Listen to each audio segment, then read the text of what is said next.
Are serial killers patrolling the world's waterways? And then we take an interesting look at the theory of the vanishing Bigfoot. Is there a real reason why we can never find bones or hair or a body of a Bigfoot? Are they from another dimension? And even more creepy than that, can they pull us into their home world? Today on Dead Rabbit Radio.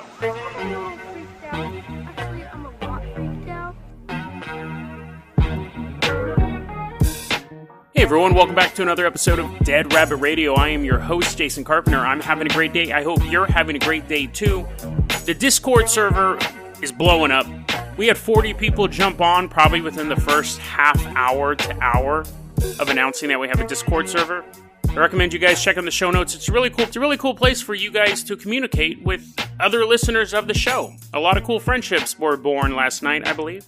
I got another piece of fan art from Twitter user 9.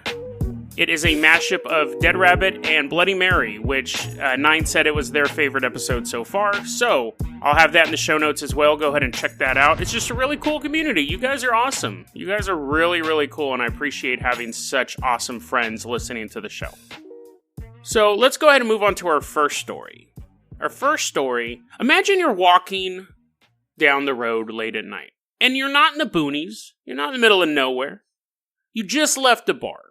You just had a good time with your mates. You're in America, so you just had a good time with your friends. And you're leaving a bar. You're a little tipsy, a little wobbly as you're walking down the street.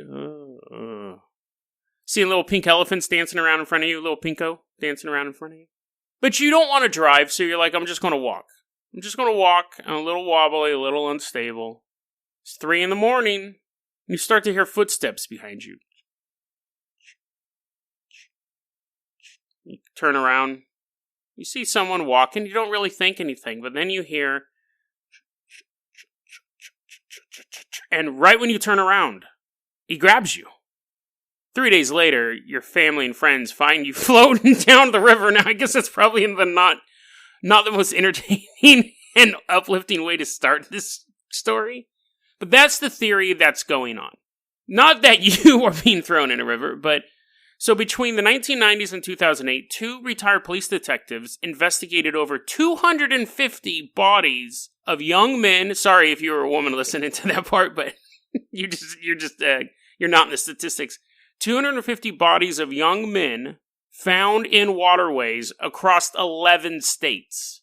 And these 2 detectives dubbed this phenomenon the Smiley face killer, or Smiley face killers. So they call it that because where the body is either found or where they believe the body was dumped, there is a spray-painted smiley face on the wall. This is a conspiracy theory that's been going around for a long time, and when it first came out, I was like, oh my god, this is terrifying. Basically, a network of serial killers are hunting down these men, and the men do fit a pattern. They tend to be white, they tend to be very athletic, kind of the cream of the crop of their class. They're college-educated guys, very fit, probably handsome. Probably would make me question things. And so the police were saying, these 2 detectives actually were saying that these guys fit a pattern, which makes us think it's a serial killer or a group of serial killers. And the theory has broadened out from there. The last time I read an interview, one of the detectives was saying, yes, there's a group of serial killers and they communicate via the deep web and they kind of assign targets. And one of the reasons why they may be picking these people is to lash out at the best of the best. Like, they're going after the top dogs of the school. These aren't random events. Now, the reason why it's a conspiracy theory is almost every local police department has said, that's not true. We investigated this. We know what to look for. This was an accidental drowning. This was someone who was drunk, stumbled out of a bar. Because that's the pattern, too. It's usually late at night and the subject is intoxicated. It's usually in a downtown area with a waterway. It's not like you're walking through like a gully and someone pushes you into a creek. Like you're in a populated area when this happens. They're saying, listen, these people are it's unfortunate, but these young men are out partying, they get drunk, fall in the river, and they die. It's very, very common. Now, so when I first heard about the smiley face killers, again, I was like, oh my god, this is terrifying. But as time went on, and there was really the only real development of note has been one of the cases of the 250 was changed to a homicide. One. I was like, it's probably not. We've never seen a network of serial killers, at least one that's really been caught. We've had cults kill people, but nothing that could span decades and stuff like that. So I go, that's a little iffy. The smiley face thing, the pushback on that is, there's smiley faces everywhere. And there's no limit to, like, if they find a body here and then they find a smiley face a mile upriver, does that count? What if they find it a mile downriver? Does that count? Like, what's the gauge? Like, a lot of skeptics have been looking into this. Like, they're saying the two detectives, their investigation methods are fairly sloppy. They're in it for the money and stuff like that. Another one of this was interesting. Drunk people tend to walk downhill. I think it's interesting when people like psychologists or scientists in general can chart a behavior. They say people who are drunk tend to prefer to walk downhill because it's easier, which I actually think it's harder, but I guess walking uphill drunk, I mean, I'd rather just walk straight, but I guess if you didn't have that option, this is the working scenario. These men leave bars, they're drunk, and they walk downhill and fall in the water. Or they're trying to pee, they're like relieving themselves, they fall in the water, or they're just walking a straight line and they fall in the water. There's all accidental. There's actually this phrase I came across researching this called auto-assassination. It's a term meaning people who engage in risky behavior. And that's what the skeptics are saying these guys did. They drank to excess, they were walking along a river, they may have been showing off or doing something stupid, they auto-assassinated themselves. That may or may not be true, but auto-assassination is a dope name for a band. So, when I came across the smiley face killer thing, I was like, yeah. I mean, like, I was really into it in the beginning, then I kind of petered out on it. So, when I started doing the show, I was thinking, it's not worth covering, I just don't really think there's any meat to it. So, Las Vegas Carnivore, when he sends me a YouTube comment asking about smiley face killers, I was like, well, I just think it's been pretty fairly debunked. But then, this is what I love about you guys, he sent me a new piece of information. This isn't an America thing. So, again, it could simply be that people are leaving bars drunk in other parts of the world. It's definitely possible. We have the smiley face killers that are spread out across 11 states in 20 years, so it would take this huge network of killers to really pull this off. In England, they had to one-up us. They have something called the Manchester Pusher. So there's the city of Manchester. This is insane. There's the city of Manchester that does have this huge waterway in it. Apparently. I don't know. I've never been there. And that city counts for 1/3 of all drowning deaths in the country of Britain. Massive amounts of people are drowning there. 61 deaths in 6 years of drowning. If you go to Greater Manchester, the number's up to 86 deaths in 6 years. So you're thinking, well, that's not as much as 250, but you had 250 over 20 years versus 86 in just 6 years in this one area. Now, Amsterdam has a similar problem, but they actually ran a big... I'm going to get back to Manchester in a second, because... So Amsterdam, they have their famous waterways. They also have a similar problem. They're the ones who say it's people falling into the water and they're just drowning. 10% of the people found drowned in Amsterdam have their flies down. So they go, yes, these young men are leaving bars and relieving themselves in the river, and they fall in the river and drown. It's unfortunate, but that's what we believe is happening. They say that these incidents always happen on Saturday and Sunday nights. So again, it's a drinking thing. It's related to a bar. So Amsterdam is like, we are with America. We think it's just a tragic accident. In Manchester, though, there have been reports. There has been one report in particular of a man surviving the attack. He was attacked. He was pushed into the water. And someone was trying to hold him down, and he got away. And the dude booked out.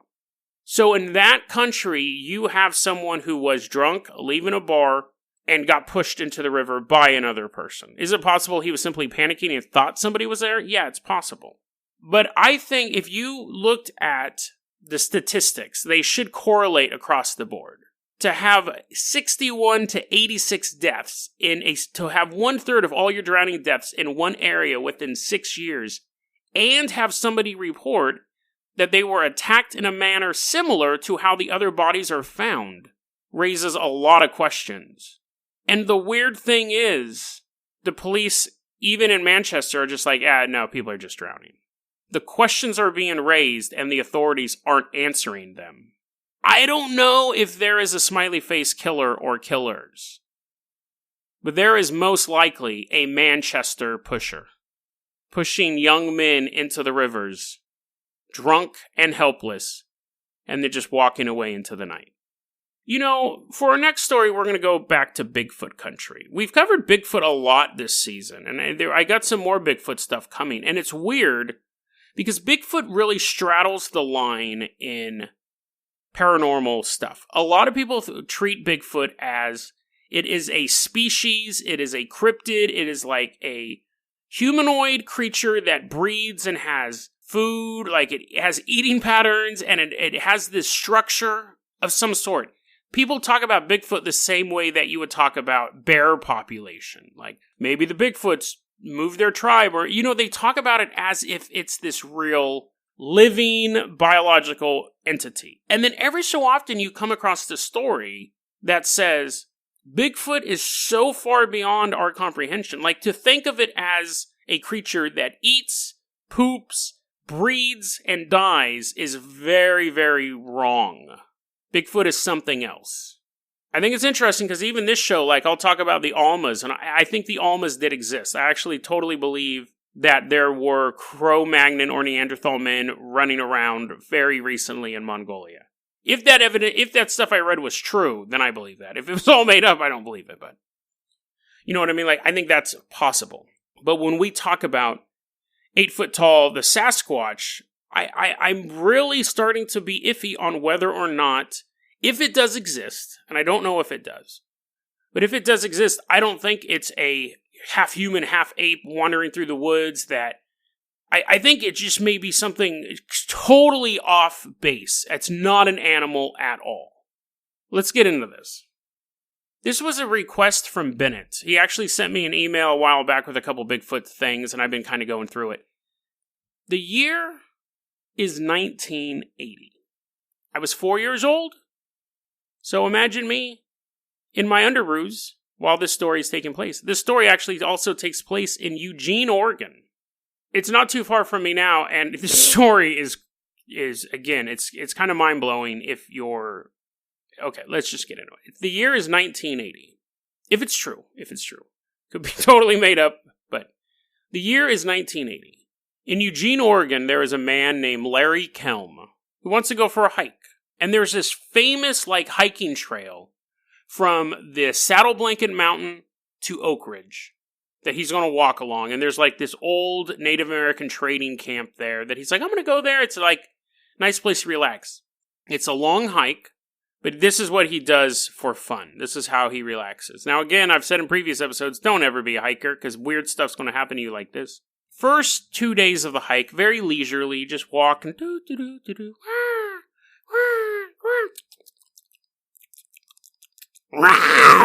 Giant cat attacks him. No, but giant cat doesn't attack him, but it is a leisurely walk. Little squirrels, little birds, sounds of nature. So, after 2 days of hiking, you just, you kind of get lost in your thoughts in your middle of nowhere. Everything goes blurry and gray. Larry's standing there in the middle of this forest. It's daytime, but things look off. And he takes another step forward. Things get even more out of focus. And at this point, he's taking another step almost out of instinct, and he moves into night. He is now in an area where it is nighttime, surrounded by jungle. The area, just to let you know, Oregon is not a jungle. If you didn't know that, Oregon is a forest. But Larry says he was walking and he hit something, and he said it was the equivalent of looking underwater for a moment. Everything was just blurry. And his momentum carried him through, and the next thing he knows, he's standing in an area at night in the jungle. Completely, everything is just still. No squirrels, no bobcats, nothing. And he said the area was lit. He goes, there was no stars in the sky, which is actually quite a chilling image. When you're out in the middle of nowhere, you should see stars all the time. So to be out in the middle of nowhere, unless there's clouds, obviously, but to be out in the middle of nowhere and to look up and see no stars, that is a small detail, but it's a very alien, inhospitable detail. He said there were no stars in the sky, but the area was lit by something and I couldn't tell what. Gotcha. He hears a voice from behind him. He said, I didn't hear it in my head. And it didn't sound like it was talking to me, but I heard something from behind me go, gotcha. And in that moment, almost like in slow motion, he says he turned to his right and he started to see a hand reach around to get him. And he stepped back, and as he did, the hand grabbed where his throat had previously been, and he stumbles back into the daylight. He described the arm that he saw as long and hairy. The hand, the thumb was lower down on the arm than it would appear on a human hand. And it had a large, or cut. And there were these pale, he described it as pale ivory sharp claws on each finger. That he said actually touched him. He goes, it didn't cut me. But I felt the arm reach around and kind of scrape my neck as it moved past and then grabbed right where if I hadn't moved when I did, it would have grabbed my neck. And he stumbles back out. He's now back in the forest, and he looks and he sees a shimmering portal that looks like it's water, just right in the forest. He goes, I didn't see it when I walked through it. He said his words were, it was a trap. It was a trap. Like, it's like a spider landing in a web. They don't see it. Spiders love webs, I'm sorry. It's like a fly landing in a web. They don't see it. It's not designed for them to see. That's how he described this thing, this portal. So he's watching this portal now, and it just disappears. And now he can see the trail perfectly clear in front of him. By his account, that 2-day leisurely walk, he was back to his car in 3 hours. He kicked bricks the whole way. He was out of there. And he later said, he goes, I can't sleep. Like, that really messed me up. And what's so weird is he goes, I can't imagine what would happen if I had driven my truck through that thing. And that's a weird, what's interesting is I don't think he's lying. I don't think he's making this up. He could be. But something about the story seems fairly authentic, and I think it's an interesting, I've been in dangerous events, and you play them back in your head over and over again, and you actually play them back in your head with different outcomes and different materials, different things that you could have used. It's almost like you're trying to prevent that from ever happening again, so you think, what if I had a box cutter? What if I had a gun? What if I had a baseball bat? And you play these events over and over again in your head with these different outcomes. That detail rang true to me, where he's like, if I was driving in my car, I would have been gone. And I think the sense of it being that if his car went, because he only took about 3 steps through this portal, if his car was going 60 miles an hour through one, and it crashes into the jungle, and then he has to crawl out of his car and find where he got there. But something about the story rings true. It could have been a hallucination. I think it definitely happened to him. It could have been a hallucination. It could have been a whole bunch of things. But I think he experienced what he's talking about. So that begs the question. Was that creature on the other side of that portal a Bigfoot?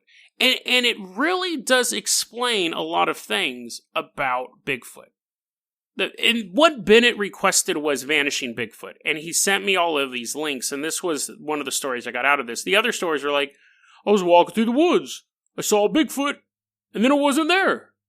And it was like 50 stories of that, and I read all of those and I was like, this is detailed. Like, I don't care if you see a Bigfoot, you turn the corner and he's not there. I lose people like that all the time. The Vanishing Bigfoot phenomenon is very well known. Not in this level of detail, but people saying they saw a Bigfoot, and then it disappears, or the Bigfoot, we can't ever find any of their dead bodies. We can find very, very little evidence, if any, that they exist. But I think it could be that they're trying to hunt a Bigfoot the way you would hunt an elk. They're looking for feces, and they're looking for fur, they're looking for bones, but all of that stuff hinges on the idea that the Bigfoot is in some way a biological creature. That is the entire way that the Bigfoot community has really been focusing on Bigfoot. As a biological creature that can either be shot and killed, can be captured or can be communicated with the way that we communicate with Coco the monkey or Lassie. And it's really more likely that that is not true. If Bigfoot does exist, I don't think it's a bestial creature. And I think we have to make a distinction between creatures like the Almas of Mongolia, which were these giant Neanderthal type things that were reported of having a society by historians, and this creature that is this hairy beast that apparently walks among us today that nobody can ever get any proof of outside of a few blurry photos. Is the Bigfoot not an offshoot of humanity? Is Bigfoot not the missing link? Is Bigfoot not the gentle giant in the woods?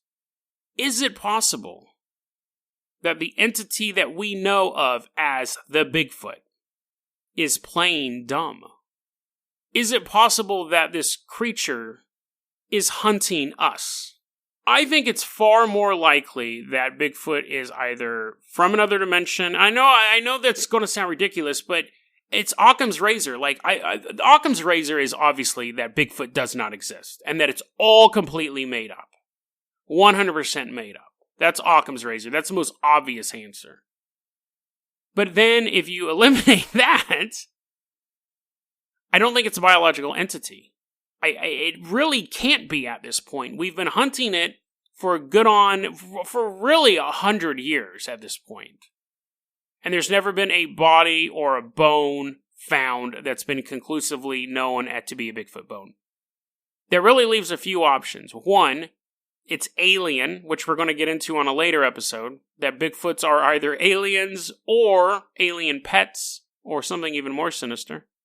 Or that Bigfoot can move in and out of dimensions. That Bigfoot is basically a solid ghost. It can break twigs when it wants to, it can leave footprints when it wants to, it can throw rocks when it wants to, but when it doesn't, it leaves our reality. There's a lot of people out there who fancy themselves as Bigfoot hunters, and they know the territory that they're going to, they know where the Bigfoot sightings have been, they get all their gear, they get their rifles just in case. They go out with their buddies to go find Bigfoot. But there's the possibility that someday they will find Bigfoot in his dark dimension where there are no stars. And the last thing you hear is, gotcha. DeadRabbitRadio@gmail.com is going to be our email address. You can also hit us up at Facebook.com/DeadRabbitRadio. Twitter is @JasonOCarpenter. Dead Rabbit Radio is the daily paranormal, conspiracy, and true crime podcast. You don't have to listen to it every day, but I'm glad you listened to it today. Have a great one, guys.